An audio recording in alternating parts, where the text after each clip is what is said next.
Iki yo ngopo? Gawaring pun kakang. Gawaring pun kakang. Resono Lut.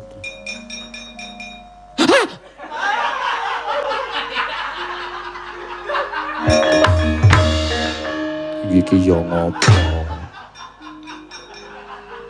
Gawaring pun kakang. Gawaring pun kakang.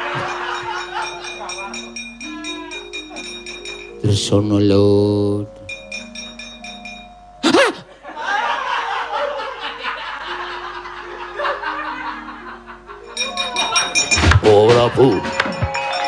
Prabu. Ingkang rayi ngarep ruci sumusul paduka Prabu. Lho, Dimas Haryo Senasu. Yai, kadangipun Kakang. Damar mancong Cinopet. Wah.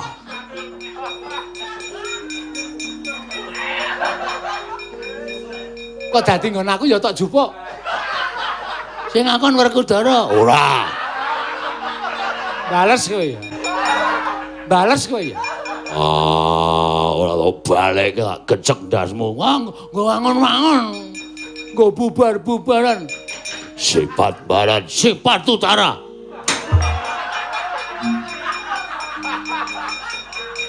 Kresna kakangku. Oh. Wegah nek dienggo dolanan mono kawan. Bagong nyolong sandang aku. Bagong mbok ora kurang ajar. Sing ngakon kowe kok. Wah, ora. Ora kok. Oh.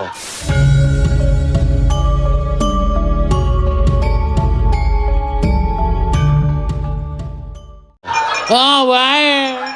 Iki Bagong sandangane Werkudara dienggo gek kowe tayungan. Ngono mau omonge. Edan malah adu-adu. Wis gek teman ta lho. Yo.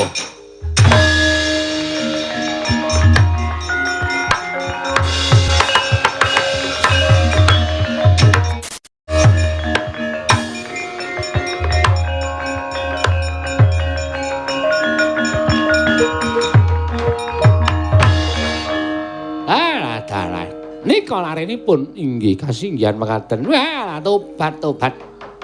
Panjenengan boten badhe saged ngasoraken dhateng pun Wisanggeni sabab lha nyuwun pamunten lho, Di. Ingkang lenggah wonten ing kancing gelungipun Wisanggeni menika kula aturi mirsani kanthi permana jati. Kula aturi mirsani kanthi permana jati. Menika ora mboten pangliwang mriku kula padha menang. Aduh, Eyang Mbu kula nyuwun kalasan yan.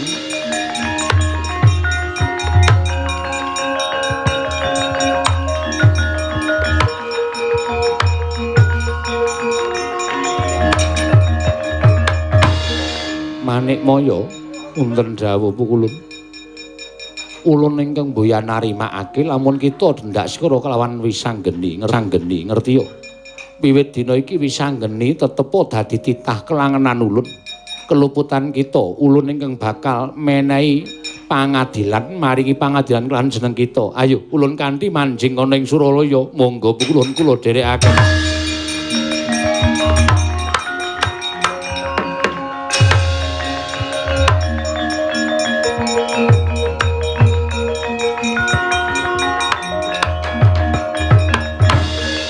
Janaka wonten dawuh. Bocah iki takon wong tuane. Inggih, paringipun sambung rapetipun kaliyan ingkang wayahipun Arjuna. Kita ya ora ngerti wong ora ngerti laire. Lah iki bocah iki anak seneng kandhutane Dresanala. Iki atmajamu Janaka, anakku nggih Wisanggeni.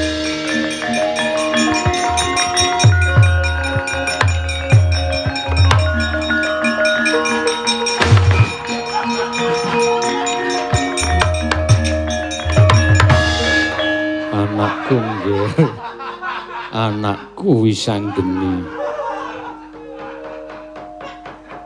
Demenanku kan. Wah wedhus tenan kaya iki.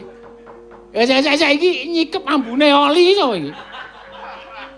Ulun Nampa paduka paling ngabdi pun Janaka ulun.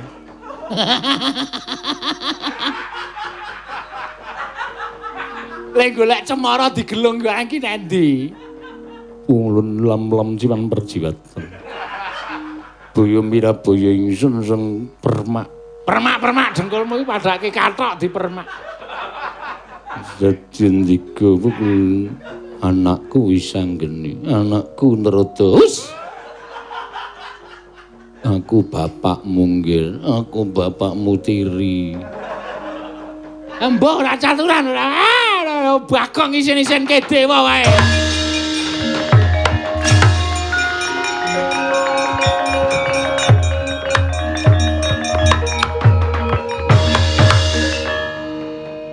Kowe bapa Janaka? Iya, pancen mengkono Wisanggeni.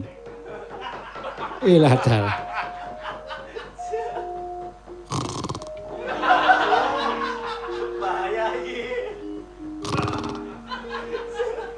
Lah sing ning mburimu kuwi sapa bapa kok sandangane padha karo kowe ya mung rupane beda.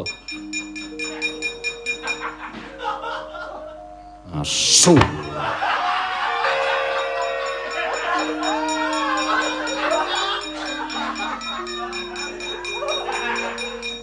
Kula pun Bambang Irawan. Mas.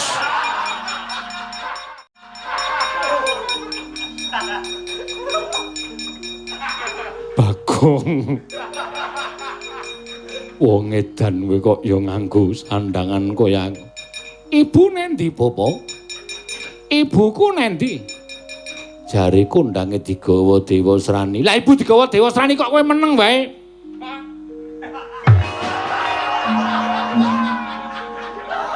Iki ya ngopo?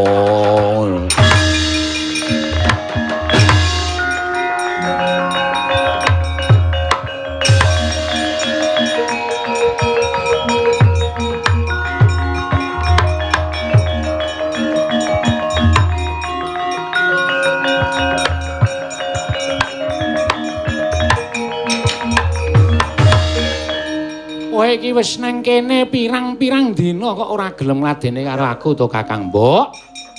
Njalukmu kuwi apa? Coba njalukmu apa? Kowe njaluk apa-apa tak turuti aja kuwatir. Aja mati.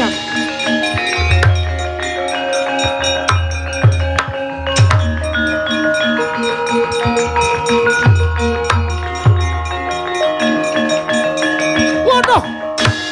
Wah. Mati aku.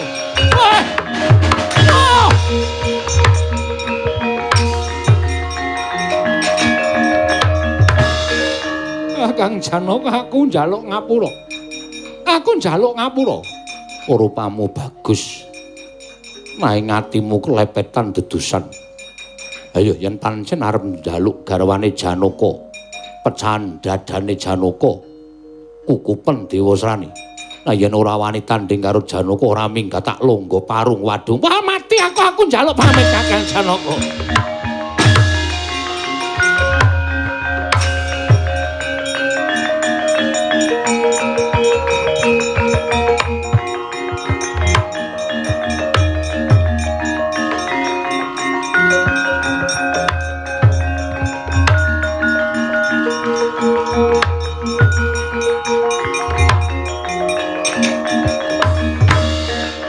Iki ya ngopo?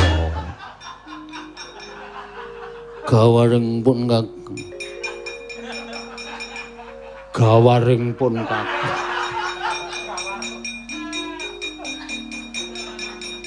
Tresna Lut.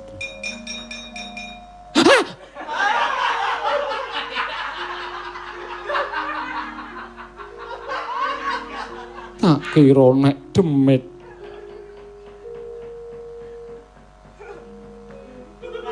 Matmur Sang Arjuna semenyoga manungsa kasrepan tingkahing mungsu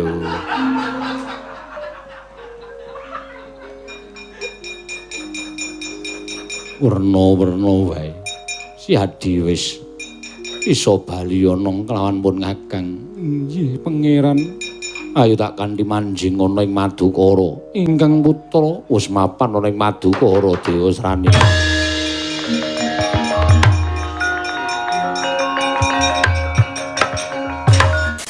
Permoni. Bareng kita ulun dangu, wasatata anggonira ngadhep ana ing Bale Martya Kundha Manik, nanging teka malah daleweran kang waspa katon anggonira manangis. Apa to kang dadi wigatine dene jeneng kita duweni sloga ingkang kaya mengkono Permoni. Nunamet masang Kalimantabe tinebina iki ladune dumawahing nawang tuwang pukulun. Sewu-sewu kalepatanipun ingkang abdi tadah wadana ngantos mekaten ingkang kula lampahi wonten ngajengan Paduka Hyang Adi pukulun Sang Hyang Jagat Giri Pratingkah.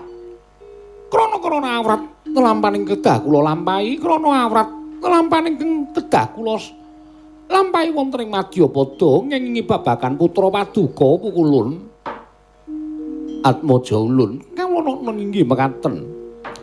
Apa to kang dadi daronane dening kita matur ingkang kaya mengkono. Mboten sareng kejawi namung Dewasrani. Putra Paduka ing Tunggul Malaya pun Dewasrani pukulun. Mugi andhasna ingkang kawuningan sawetawis wekdal ingkang pangerti Dewasrani menika munjuk atur dhateng ngrayipun papermoni. Bilih piyambakipun badhe mungkasi jejakanipun. Oh, Mastuna sidam sekaring bawun langgeng. Yen to pancen kaya mengkono, jer kita minangka dadi wong atuane Dewasrani mesti wae kita ngerti sarta tanggap kelawan kewajiban minangka dadi wong atuaning Dewasrani. Menawi bab perkawis menika mboten dados sabab ingin dadosaken perkawis mboten saged kejawi namung sasamunipun kula ndangu pun Dewasrani sinten to ingkang minangka dados weting manahipun ingkang putra pun Dewasrani piyambakipun Waloka lumahing bumi kureping langit. Menika mboten wonten wanita ing keduga ngrupuhaken bebeteng jiwa kalindranipun ingkang putra ing Tunggul Malaya. Kejawi namung nggih menika pun widodari putra saking Kayuwangan Swarga Dahana. Atmajanipun Bathara Brama inggih menika pun Dewi Dresanala. Ndadosaken kagat sotaning manahipun ingkang rayipun Permoni. Tumuntun kula sowan ngabiyantara ngersa Paduka Hyang Adi boling wigatos dinten sakmangke wonten sukalilaning penggalih Paduka menika ambebantu dhateng bot repotipun ingkang rayipun Pandya Bathari Durga.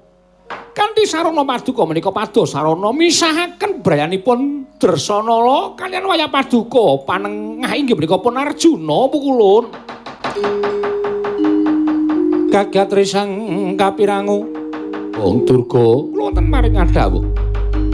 Nadyan kita kuwi wujuding dewaning panggoda pangrencana nanging kita kuwi dadi jangkeping Jawata Tridasa Wataknawa. Ing mestine nadyan kita duwe darbe pegaweyan ngrigodha kelawan lakuning titah ingkang ngambek utama supaya tansah tumindak ingkang ora prayoga nanging mestine apa kang dadi pamutahe Dewasrani mau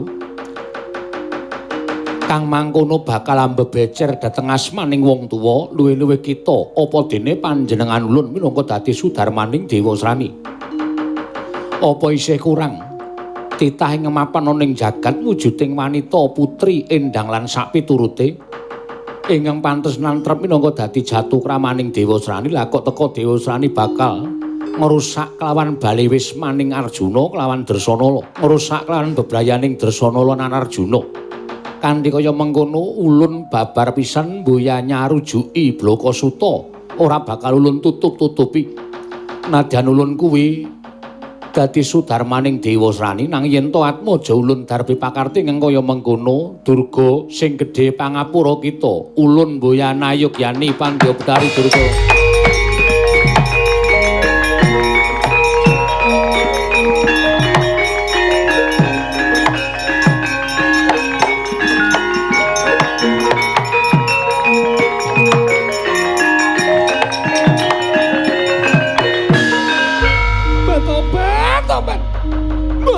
Babar pisan kuwi kula nampi pangandika Paduka ing atus mekaten persasat cina saking Badra lungit manahipun ingkang rayipun Permoni pukulun. Mboten wonten ginanipun menawi kula menika lajeng ketayalan sawan wonten ing Kahyangan Suralaya. Pangebang-ebang ing raos kula panjangkanipun Dewasrani menika mangke badhe pikantuk Pambiyantunipun tiyang sepuhipun inggih Sudarmanipun nyanyatanipun jebul sareng kula munjuk atur ngersa paduka Iwang Adi Pukulun. Kathah atur kula marang paduka mboten ayugyane menapa dipun jangka dening putra paduka pun Dewasrani do Pukulun. Pukulun. Dinten samangke kula aturi ngliga Kyai Cestri Sula kemawon kula nyuwun dipun pejahi wonten ing Kayiwangan Suralaya kemawon Pukulun.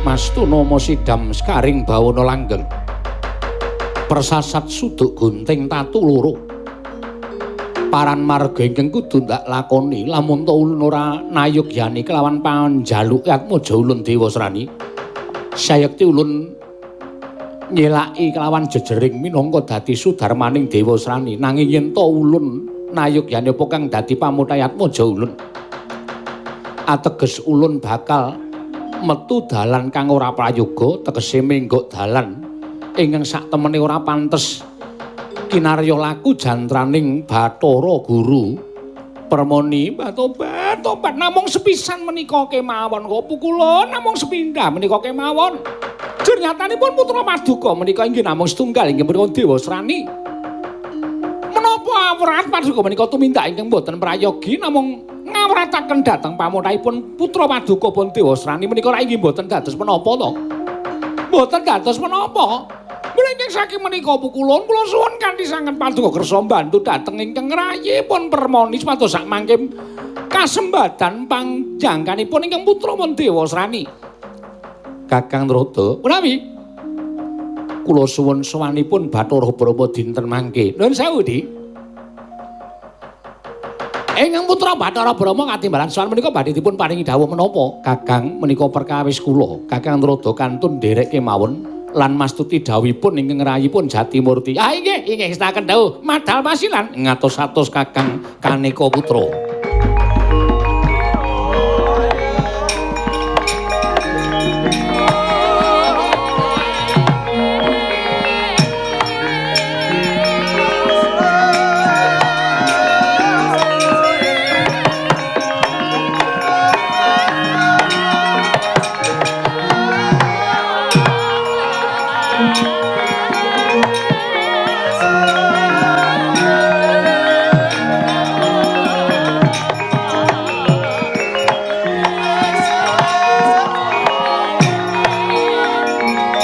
Namit pasang Kalimantapi tinebena iki lho dene Demawaing Tawang Tuwang Pukulun.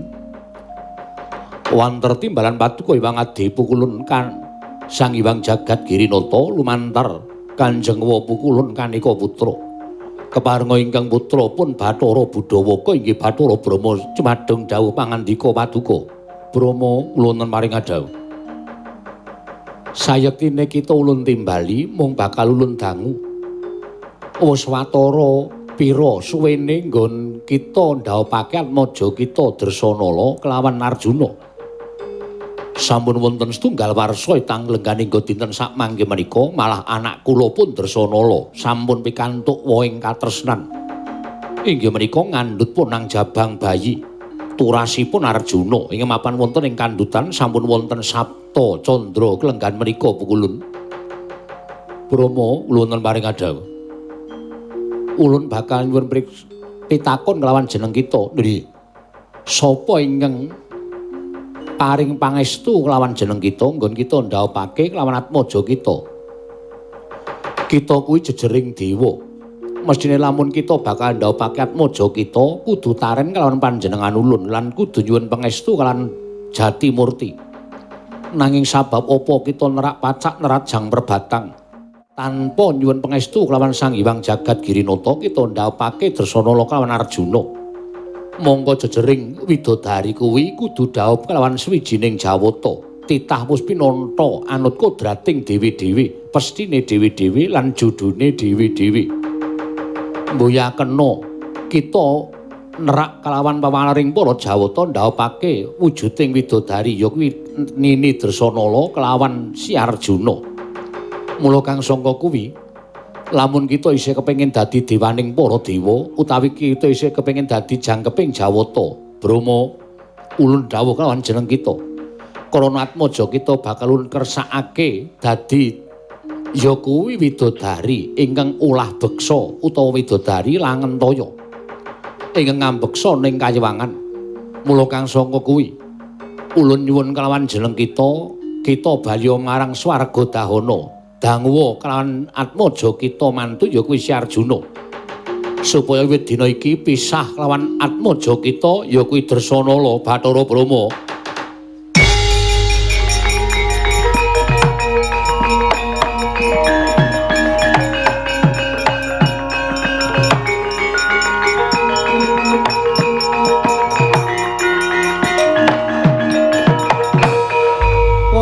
Bagus wa pijar muwon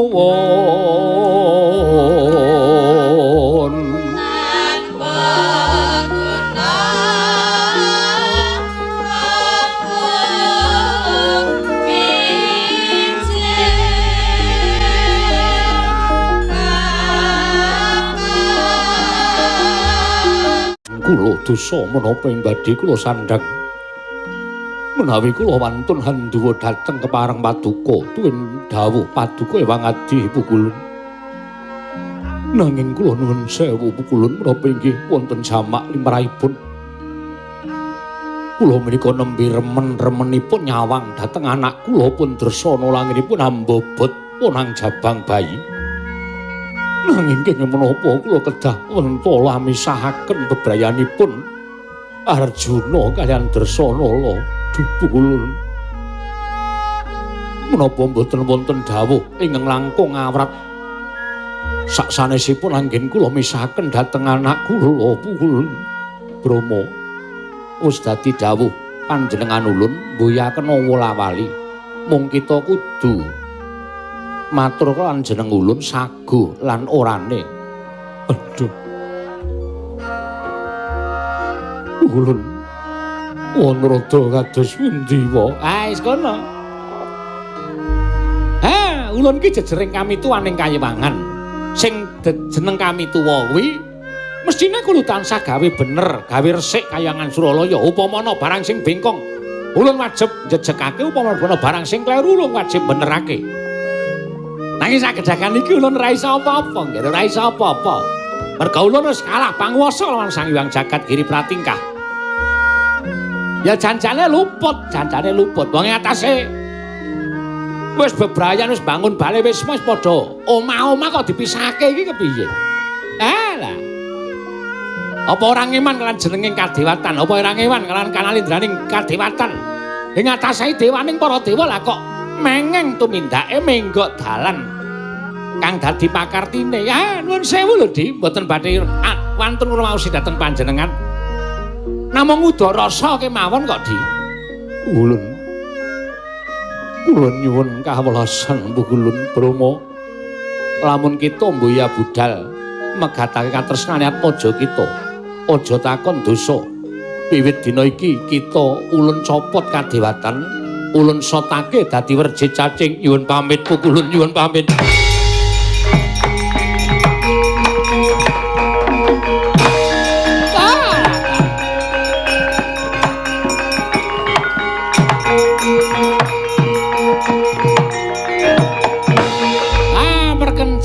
Dayang pak pong mbok bolang kali cedhe sapa sing gawe kula nuwun sewu lho, Dik. Kula ampet-ampet kok beksa mboten kiyat.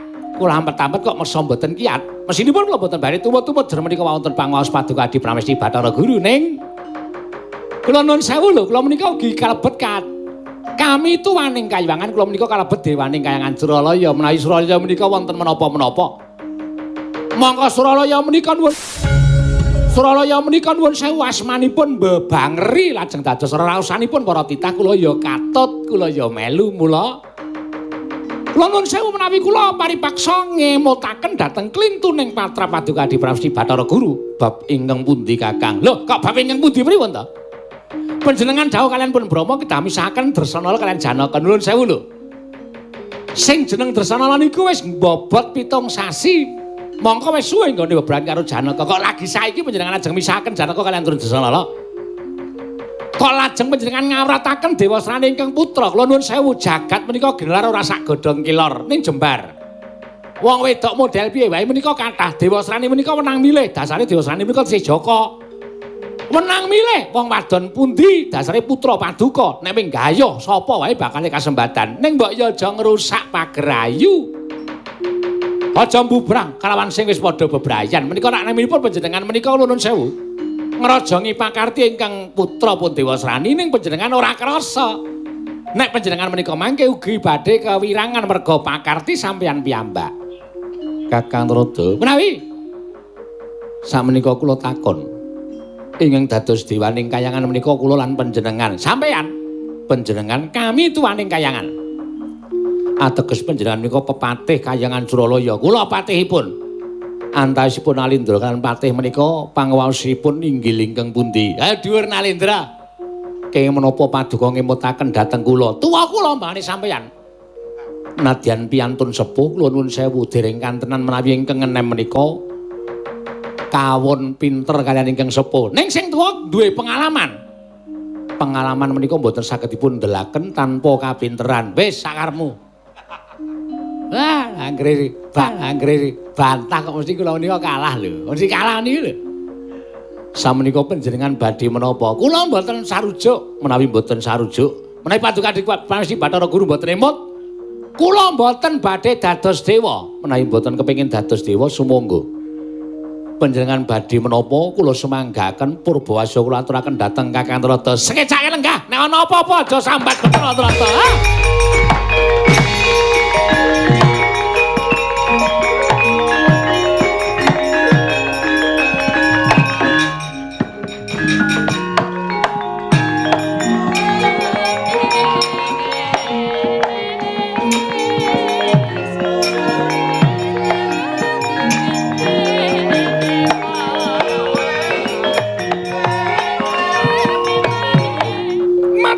Sampun tanpa pepindhan Bu kula dene paduka sampun kepareng udanane menawi dados panyuwunipun ingkang rayipun permoni.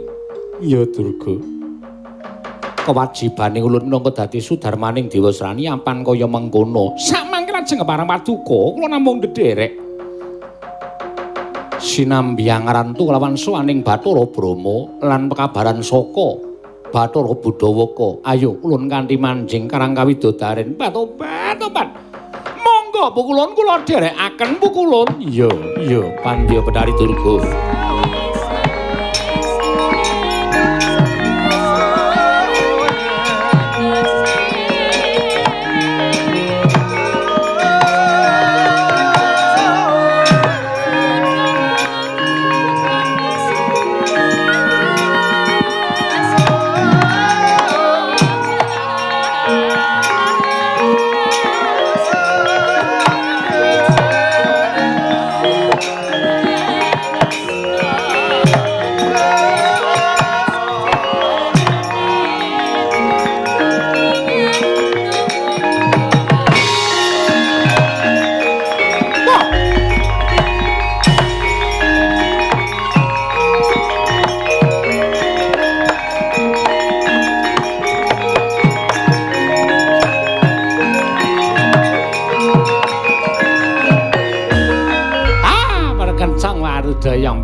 Pakpong mbok bolong kali cedhek sapa sing gawe.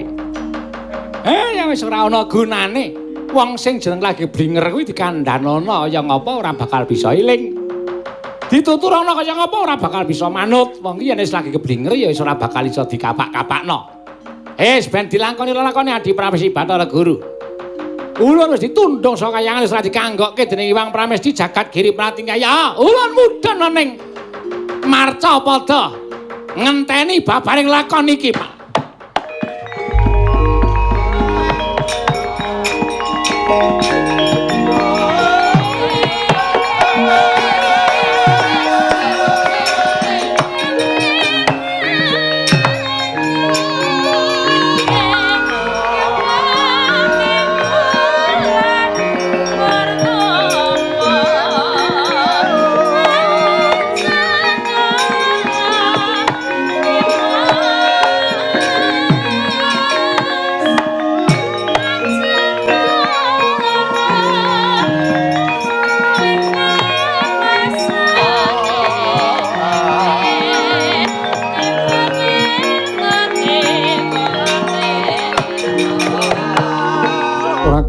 bekti kula kunjuk Rama Pukulun. Ya.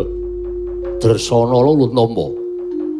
Pangestu ulun tampanana. Kula pundhingga jimat paripih ndayanana ing kasantosan. Pukulun kula ngaturaken bekti kula kunjuk Arjuna Luntampa.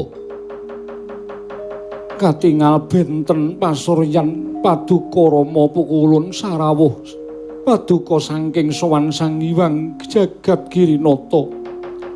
Wonten paridamel menapa Pukulun? Dresana kula wonten paring dawuh. Kowe menenga sawetara aku tak rembugan karo bojomu Janaka. Nun ngestaken dawuh. Arjuna kula wonten paring dawuh. Kita ulun jarwani. Sowaning Rama Pukulun ana ing ngersaning Kanjeng Rama Pukulun Jagat Girinata ing Suralaya sayekti jebul tinimbalan dening Sang Hyang Jagat Giri Pratingkah. Wondene apa ta wigatine dening ulun katimbalan sabab Kanjeng Rama Pukulun Sang Hyang Jagat Girinata mboya ngersakake lamun kita sawetara suwe mapan ana ing kayiwangan Swargadahana. Sabab jejer kita kuwi jejering satriya. Satriya kuwi memayu hayuning jagat lan kita duwe kewajiban minangka satriyaning praja Ngamarta. Monggo Dresanala kuwi bojo kita. Duh nyono cerak nyono mengko sedulur-sedulur kita padha mestani nggon kita lali kalawan kewajiban kasatriyan merga karem sarta karem mapan ana ing kayiwangan Swargadahana. Mula Arjuna ora jeneng ulun undung kelawan jeneng kita. Yekti dina iki kita bali dhisik ora ketang sawetara wektu mengko bali meneh ana ing Swargadahana tilik kelawan bojo kita Dresanala. Kuwi kang dadi dawuh ulun kelawan jeneng kita mundhak ulun didukani dening Sang Hyang Jagat Giri Pratingkah Janaka.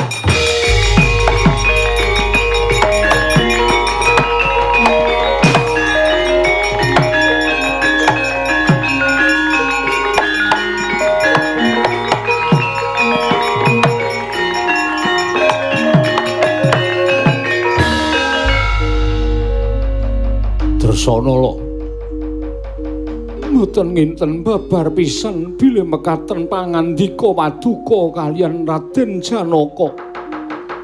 Katingal sugal lan mboten ngeparengaken Raden Arjuna mapan wonten ing Swargadahana ketitik. Tindakipun Pangeran Arjuna mboten kanthi taliwara sajak mesgul manahipun Kanjeng Rama sejatosipun wonten menapa.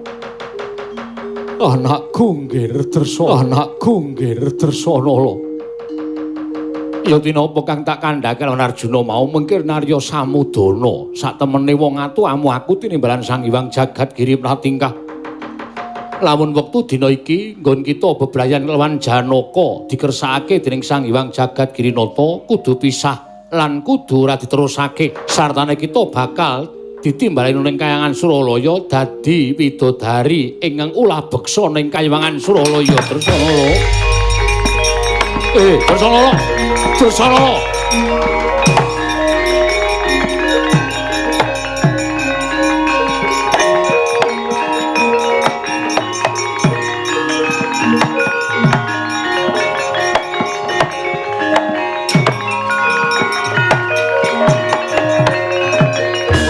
Pangyat kurta sroma bangga wagut kati nyomawukyat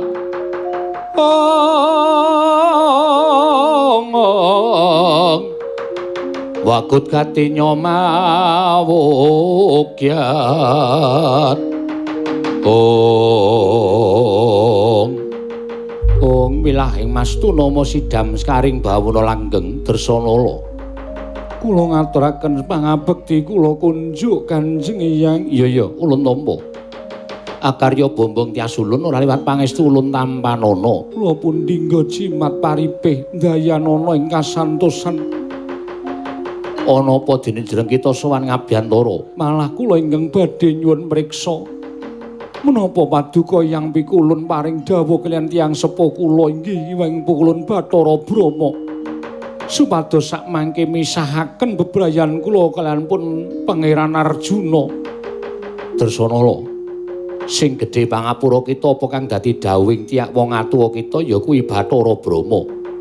sayekti ulun ingkang maring dawuh lan ngertiya apa ingkang ulun dawuhake mau sayekti mituruti kalawan pamutah atmaja ulun ya kuwi Drewasrani ing kepengin banget diladeni kalawan jeneng kita Kulup Dresanala mula ora ana dalan liya kejaba mung kita kudu pisah kelawan Arjuna lan kita bakal ulun sengkake ngaluhur dadi mantu ulun dawuh kelawan Drewasrani Dresanala plak kapitara Sang Dresanala.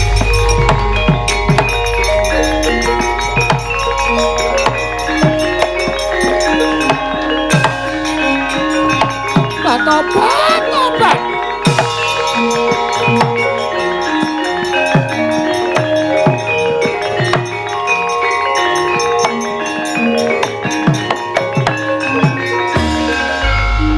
Nganti oleh ring Purwadasena kowe Dresanala merga kaget bakal didhawuh karo si Drewasrani.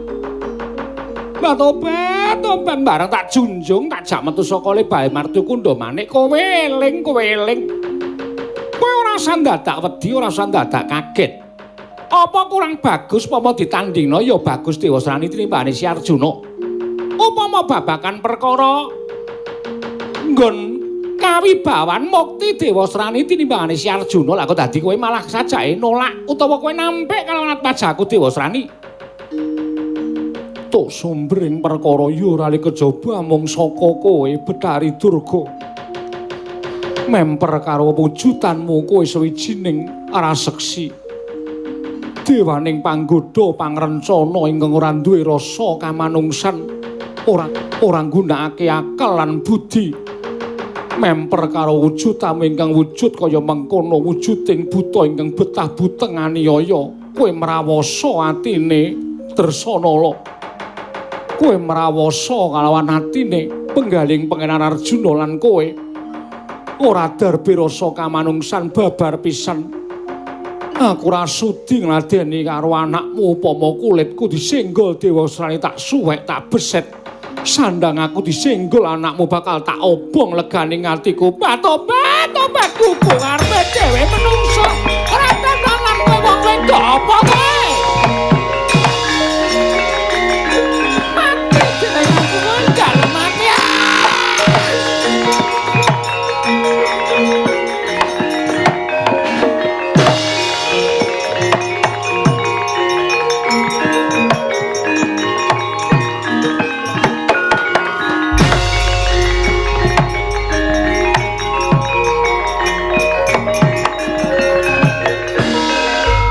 Ketap ing akasa den balangake dening Sang Bathari Durga nggih Sang Dresanala nalika semanten dawah kalenggak wonten ing Bantala saka sroning Gana Anjala temangawataken jabang bayi jalu pekik warnane kagat Sang Permoni kala wau.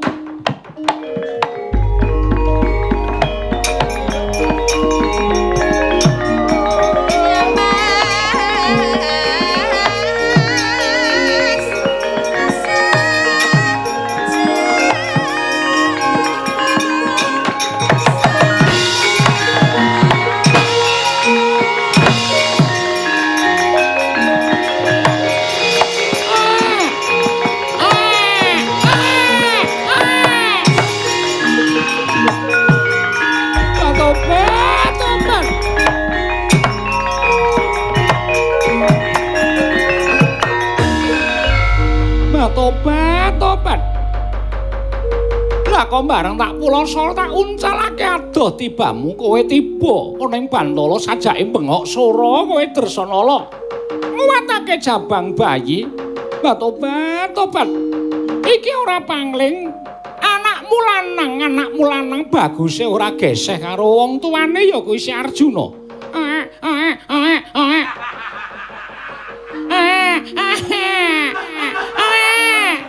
Tobat anake Janaka kok kaya gedene arep dadi dagelan.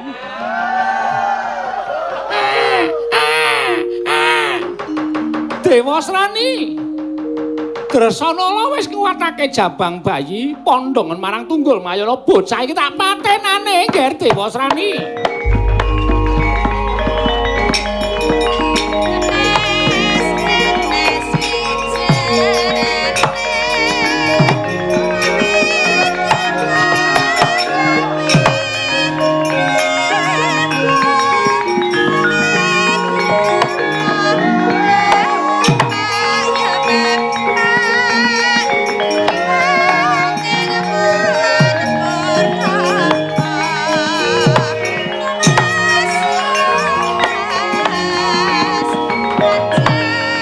tobat, tobat, hop, tobat.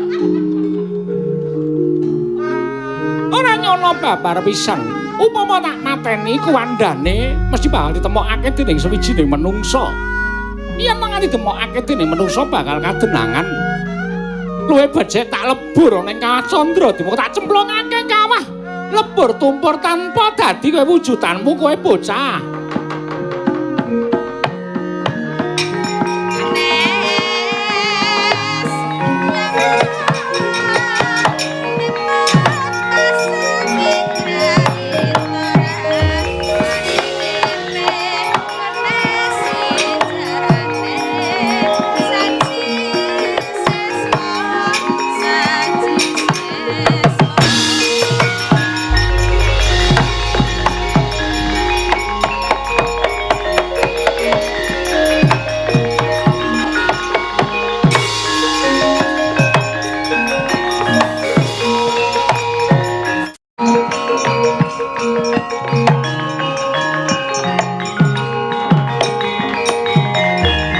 Bumikun sing langit kelap-kelap katon lir kincangking risang mawe sabaran katulu wukir moyak mayik saking dias baliwur kakek apa miwit ana ing ngawah nalika semono aku mbok jedi tumuli aku pinaringan jeneng sapa mau kek Wisa Geni ya Wisanggeni nalika semono aku takon karo kakek wong tuaku sapa, ibuku sapa, bapakku sapa.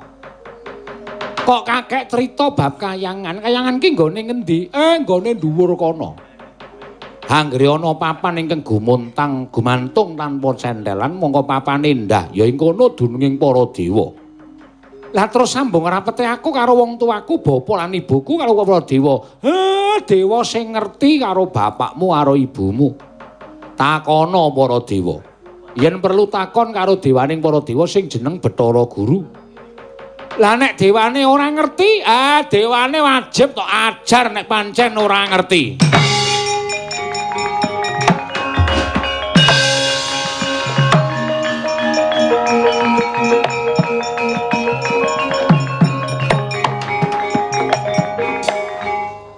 Sapa Pak kae? Kok kaya iki jane anake Paisa. Paisa. Heeh. Sapa Reng? Mentelung. Ya. Kae jare bapak putrane Ndara. Lho. Apa iya? Domongi to. Truk. Awandane truk? Ya. Kae sapa kae? Kae putrane Ndara. Lho, tenane? Iya. Jare bapak putrane Ndara.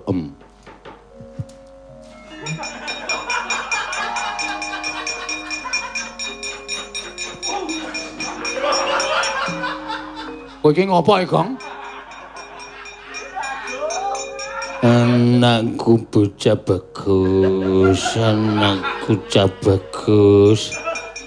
Wah, nggere konangan sing asih mah dipecel ndiasmu modar. Ora nyono yen kowe wis gedhe anakku. Tak tututani ya Petruk. Tak plotroke kathokmu lho. Ayo ganti ana. Wah, kalakalan gawe kaya ngono barang ora seneng.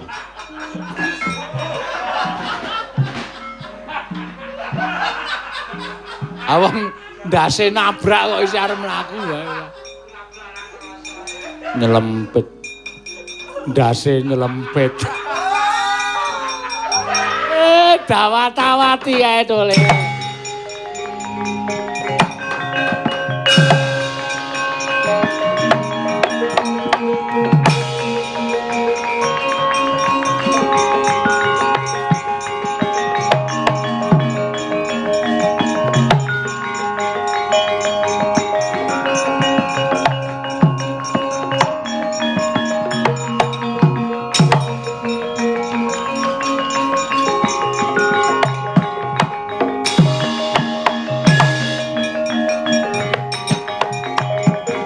Bumi kuncing langit kelap-kelap katon lir kincanging risang mawe gandrung. Sabaran katulu wukir moyak mayik saking Tyas Baliwur. Ana bocah nom-noman ngamuk ana ing kaiwangan kita sapa? Aku wis anggeni kowe sapa? Aku Bathara Guru. Bathara Guru? Iya. Ulun dewaning para dewa. Lah kepasang yuk ya katuju ngene. Gandeng kowe dewaning para dewa, saiki aku tak takon karo kowe wong tuaku sapa, bapakku sapa, ibuku sapa? Lho. Ulun mboya mangerteni. Lho, lah terus paedahe apa kowe dadi Bathara Guru? Paedahe apa kowe dadi dewaning para dewa ora ngrisa nyebutake wong tuaku bapa lan ibuku? Ora pantes kowe dadi dewaning para dewa.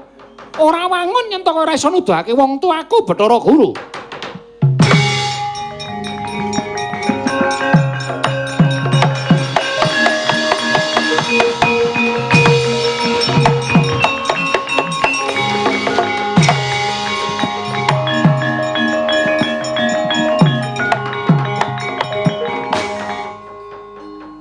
Sirmu piye kowe kok ngetokke geni ting jledher ora karo-karuan? Arane guntur geni guntur angin. Wigatine nglebur kelawan jeneng kita, nanging teka kita madal saka kekuwataning guntur geni guntur angin. Cetha kita pepethinganing para titah kita kuwi mantasaning menungsa. Ora usah dadak ngalam karo aku. Ayo tak duduke apa ora? Ora nuduhke wong tuaku aja lakon dosa tak gawe sungsang bawana balik kaiwangan regane nganti.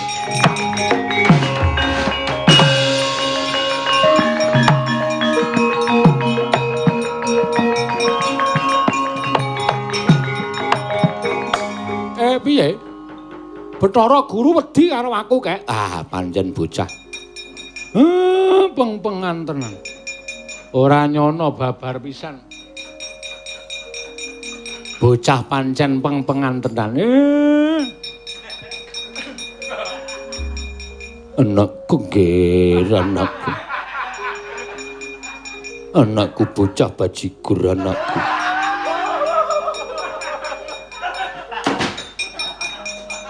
Petruk Bagong ki talen ngono kuwi. Ndak ora bubar-bubar. Bathara Guru doyak.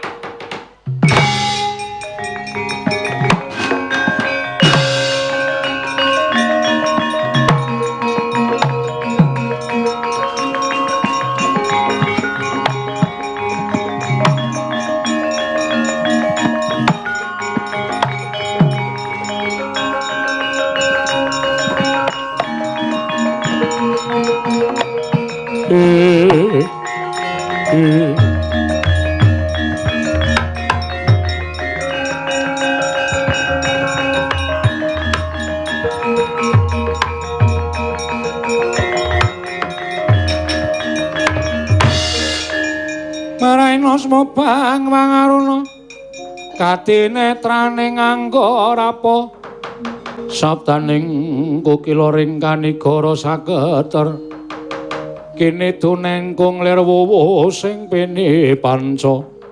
Lho, pukulun Bathara Manikmaya lah kok teko panjenengan rawuh ngalumpruk kados boten gadah daya. Kresna, ulun wis ado nggone lumayu nganti wis kentekan kekuatan. Ulun nyun senjata pitulung Kresna. Lho, wonten menapa?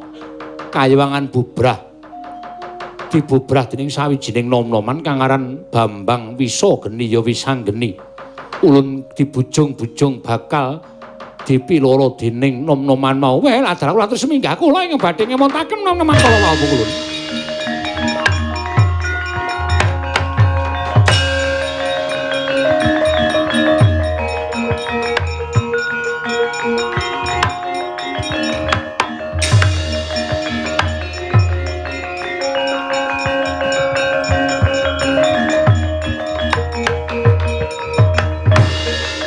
Iki po, nom-noman sing ngrusak kayangan dasar kepara nyata. Iki sapa? Aku nata Ndarawati Prabu Kresna sing gagah gedhe dhuwur sapa? Waradara. Wah, bayi wingi sore wani gawe geger kayangan. Kena dikandhani apa ora? Ora kena dikandhani tak gecek sirahmu modar. Aja kaya ngono ya Cah Bagus. Kayangan ki papaning para dewa. yen kowe gawe geger kayangan bakal dosa tumraping para Jawata. Ora sak dadak kowe mulang karo aku. Dewane ora duwe kekuatan, dewane ora ana dayane apa-apa. Kebukten ora pantes dadi dewa. Mergo tak suwuni prisa menyang ndi wong tuaku bopolani buku lah kok dadi ora ngerti. Lah apa wangun ning atas aku kuwi lingarake ning jagat ora weruh karo wong tuaku, aku takon karo dewa kok dewane ora iso wangsulan. Ora pantes dadi tulak obrak-abrik kayangan. Wolah, mati dening aku. Mangke riyen, Den.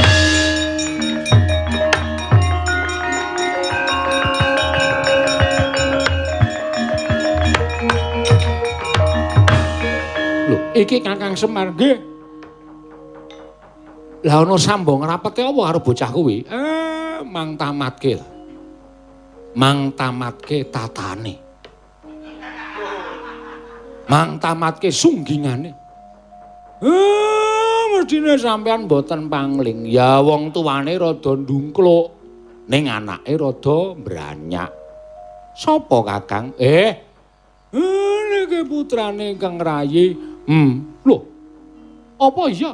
Lah, mang kula niku sing ngetutke wit wau kok sampean mboten percaya. Dipulasara karo Bathara Durga cemplungke kawah kula sing milujengke kula sing nyelametke diewangi kalih Wang Pikulun padha menang. Sapa? Sapa? Wah. Kuping nang kene. Iki dudu kuping. Napa? Wah, ampuh. Wah, apa ya nggih? Dadi niki njaluk pengadilan ana ngersane Wang Pikulun Bathara Guru niku wis pas, wis pas. Kek, kuwi sapa? Niki Pakde. Lho. Pakde Kakang Nikeng Rama. Lho. Apa iya nggih? Lah kae sing gedhe nika ya Pakde. Nek ngono aku tak takon Pakdeku wae. Ampun. Mang takon Bathara Guru nganti Bathara Guru iso nduduke. Nek ora iso nduduke diajar mawon. Wah, mati dening aku Bathara.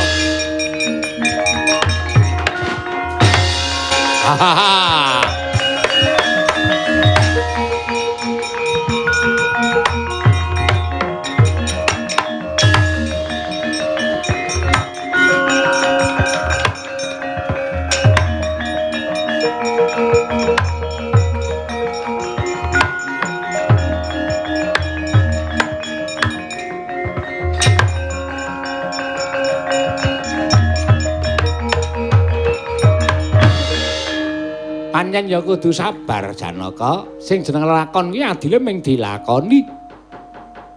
Ulun ngerti dhewe, lelakon ning kayangan. Pandya-Betari Durga nangis ning kersaning Iwang Pikulun Jatimurti njaluk kita dipegatake lawan Sidrsana, merga Sidrsana dia ame-ame karo si Dewa Srani. Lah kepiye? Bangga dikaya ngapa kita kuwi mung jeneng jamak lumrahing titah. Dewa Srani didombani karo wong tuane ya kuwi Bathara Manikma. Ya wis arep ora iso piye-piye anane ya mung pasrah, ya mung muga-muga ujaring para pintru, jaring para sepuh bisa ndara dasih. Kang becik bakal ketitik, Kang ala mesti bakal ketara Janaka.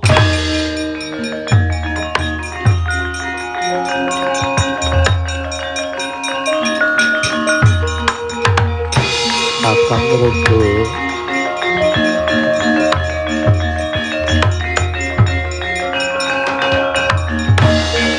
Kakang Narada, prapi?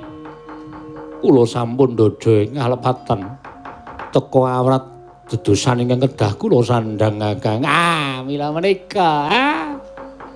Sing jeneng gegetun lakon sing wis kelakon menika janjane wis ora ana gunane. Ning gandeng apik-apike menungsa kunika menawi eling lan waspada. Inggih. Menika Harjuna. Inggih. Kula mandhap saking Kayuwangan tumuli ngupaya dhateng pun Janaka. Sasampunipun pinanggih lajeng kula kanthi manjing telenging wana menika. Janaka ulun njaluk ngapura, ulun boten dados menapa. Lah dikuru mlajar-mlajar dipun bujung-bujung nem-neman ingkang nami Wisanggeni. Nyuwun mriksa dhateng tiyang sepuhipun kekalih kula boten saged ngaturaken, kula nyuwun tulung Kakang. Kula aturi lenggah mriki Wisanggeni kula ingkang badhe mapakaken ndi.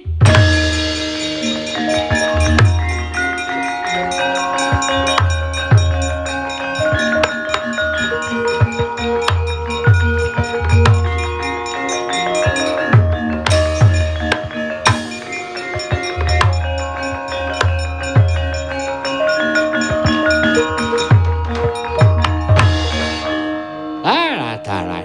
Nika larenipun inggih kasinggihan mekaten. Wah, tobat. Panjenengan boten badhe saged ngasoraken dhateng pun wisanggeni sabab lha nyuwun pamunten lho Di. Ingkang lenggah wonten ing kancing gelungipun wisanggeni menika kula aturi mirsani kanthi permana jati. Kula aturi mirsani kanthi permana jati. Ah menika ora mboten pangliwang kulon padha menang. Aduh, Eyang Mbu kula nyuwun kalasan ya.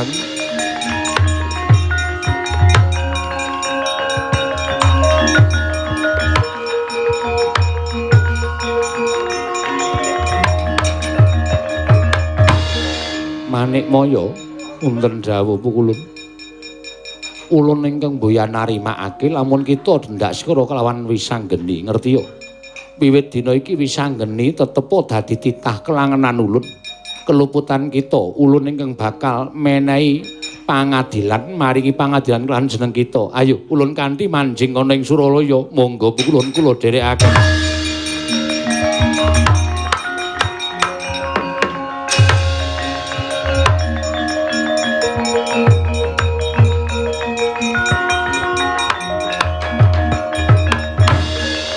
Janaka wonten dawuh. Bocah iki takon wong tuane. Inggih, paringipun sambung rapetipun kaliyan ingkang wayah pun Arjuna. Ah, kita ya ora ngerti wong ora ngerti laire. Lah iki bocah iki anak seneng kandhutane Dresanala. Iki atmajamu Janaka, anakku nggih pisan.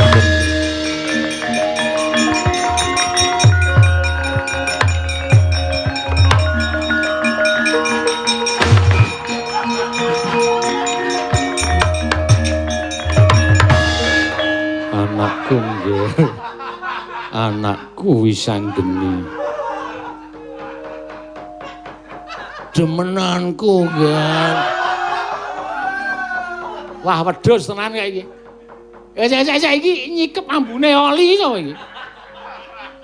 Ulun nampa paduka paling ngabdi pun Janaka ulun.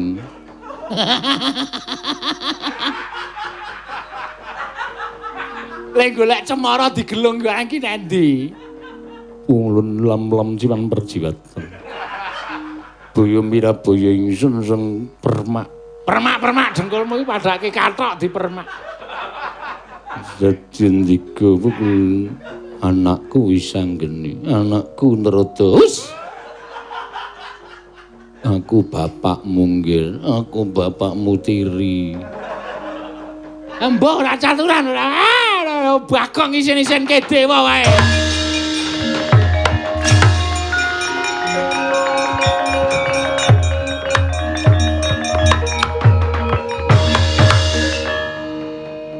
Kowe bapa Janaka? Iya, pancen mengkono wisanggeni. Lah dalah.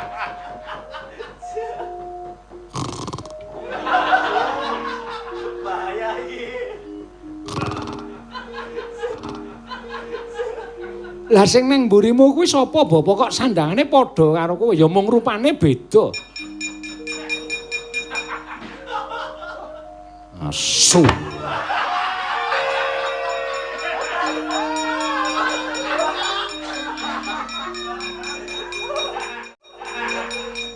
Kula pun Bambang Irawan. Mas.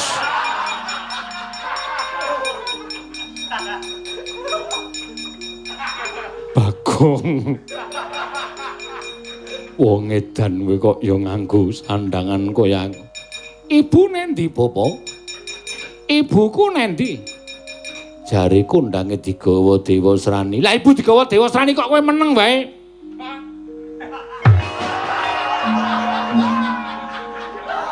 Iki ya ngopo?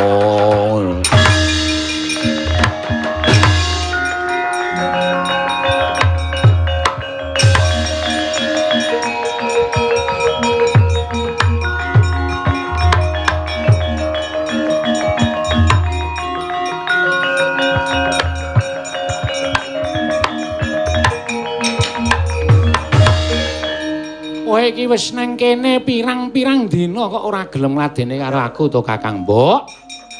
Njalukmu kuwi apa? Coba njalukmu apa? kowe njaluk apa-apa tak turuti aja kuwatir. Ayo mati.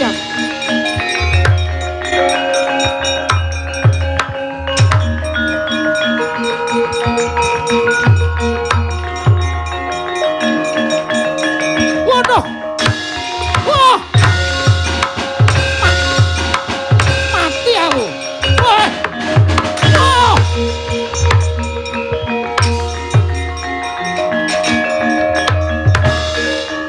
Kang Janaka aku njaluk ngapura. Aku njaluk ngapura. Rupamu bagus. Nanging atimu kelepetan dedusan. Ayo yen pancen arep njaluk garwane Janaka, pecahan dadane Janaka, kukupen Dewasrani. Lah yen ora wani tanding karo Janaka ora minggat tak longgo parung wadung. Wah mati aku njaluk pamit Kakang Janaka.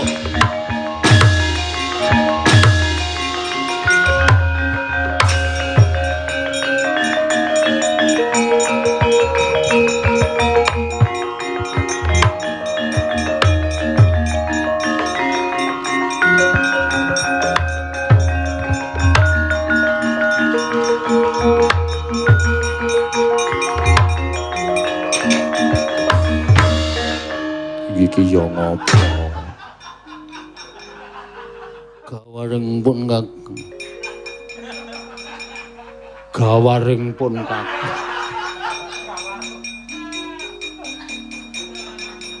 Tresna Lut.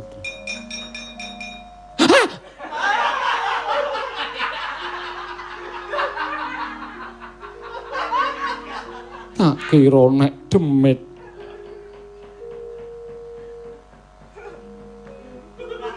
Matmur Sang Arjuna semenyoga manungsa kasrepan tingkah mungsu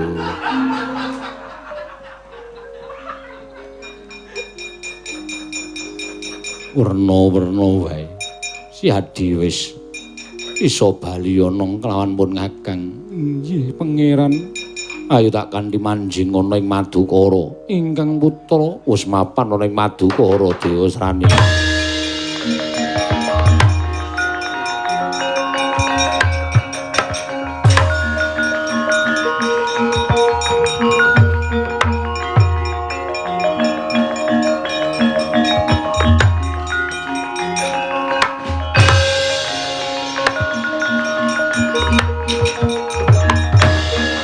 Arsa madangi jagat gumungu-mungu maning sapucaking wukir marebak bang sumirat.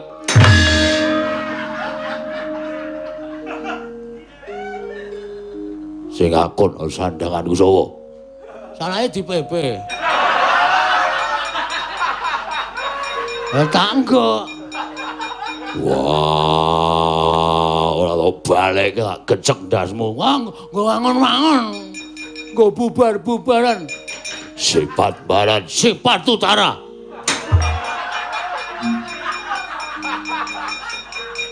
Kresna kakangku. Kresna. Apa? Wegah nek dienggo dolanan mono kawan. Bagong nyolong sandang aku.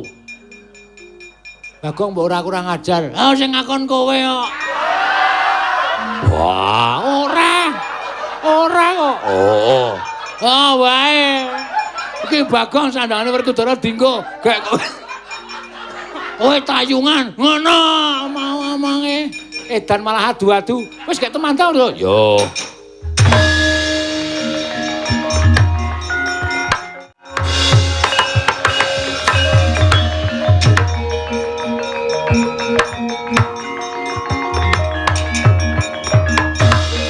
Arsa madangi jagat tumungu-mungu paning sapucaking wukir marebak bang sumirat keneng soroting surya mega lan gunung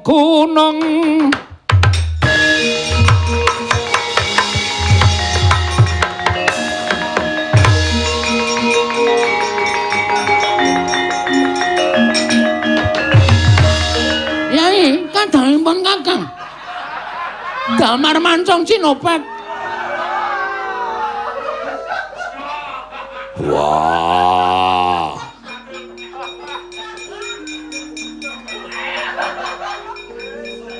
Kok dadi ngono aku ya tok jupuk. Sing ngakon Werkudara. Ora. Bales kowe ya. Bales kowe ya. Wah, kowe sing marahi kowe ra itu. Aku gah nek carane kaya ngene iki aku gah. Muga-muga kabeh tentrem. Muga-muga kabeh ora ana apa-apa. Ora Bu. Ora Bu. Ingkang rayi garba ruci sumusul paduka Prabu. Lho, Dimas Haryo Senwasu.